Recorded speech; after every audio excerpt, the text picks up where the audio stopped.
Then I came across this story by Robert Sapolsky, and he was talking about zebras. And so, you know, zebras hypothetically are camouflaged, right? That's what everyone says, but come on, really? Lions are camouflaged. They're the same color as the grass. Zebras are black and white. You can see one of those things like a mile away. But there isn't a zebra. There's a herd of zebras. And so the zebra is actually camouflaged against the herd. Now that's something to think about. So the stripes of zebras are the zebra's jargon. That's a good way of thinking about it. Yeah, no kidding. No kidding.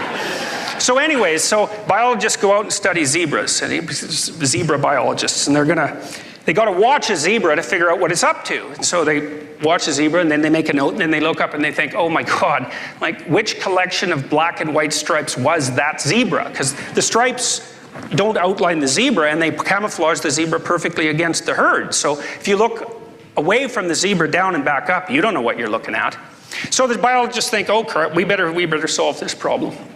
So they drive up to the herd with a Jeep and a bucket of red paint and a stick with a rag on the end of it, and they paint one of the zebra's haunches with a red spot, or they clip its ear like you do with cattle. Then you can keep track of the zebra. Guess what happens to the zebra? The lions eat it. Oh. Right. Oh is right. Bloody right. Oh, yeah. The lions cannot hunt a single zebra down unless they can identify it, because they organize their hunt. They have to organize their hunt around and identify. You can't hunt 4 zebras. You can only hunt one at a time. You can't hunt a blur of zebras. No. And so the reason they go after the little ones, or the ones that limp, isn't because, you know, they're part of kind nature and just culling the weak. That they like a nice, healthy, delicious, juicy zebra as much as the next person, you know.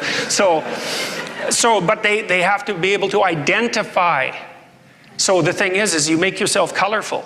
You stand out. The lions will kill you. Aha. Right. Well, Canadians, we don't like to stand out. We like everybody to do okay.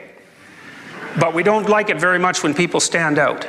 And so, I mean, I'm not being entirely critical of that. I really do understand it. I really do understand it. Because there's lions out there, you guys. There are. That's right. There definitely are. And if you stick your neck out, then the lions will come. Or the sword, because that's a common saying, right? Mm-hmm. The head that sticks up above the rest is the first to be cut off by the sword. Mm-hmm. Many cultures have a saying like that. The poppy that grows higher than the rest is the first. The tall poppy syndrome. Exactly. And so, and it's exactly right. It's biologically correct.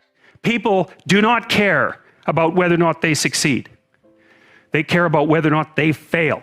And so that's another thing, is that if you're marketing something and you can say, this will stop you from being identified as a failure, then people might be happy about that. But if you say, this will really help you succeed, it's like, yeah, no, I don't want to succeed.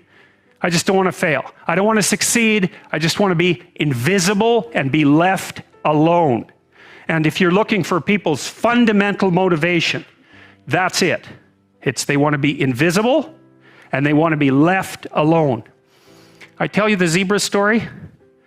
Any of you know that story? Okay, I'll tell you this zebra story. Stop me if I've told it to you before. People aren't after happiness, they're after not hurting. It's not, so they don't want to be extroverted and enthusiastic, right? And bubbly and full of smiles and laughter. That isn't what they mean by I want to be happy. What they mean is, I don't want to be anxious or in pain. You want to avoid suffering. You don't want to be happy. You want to avoid suffering. And one way to avoid suffering is not to let the lions gnaw on you. And one way of doing that is to stay in the middle of the damn herd.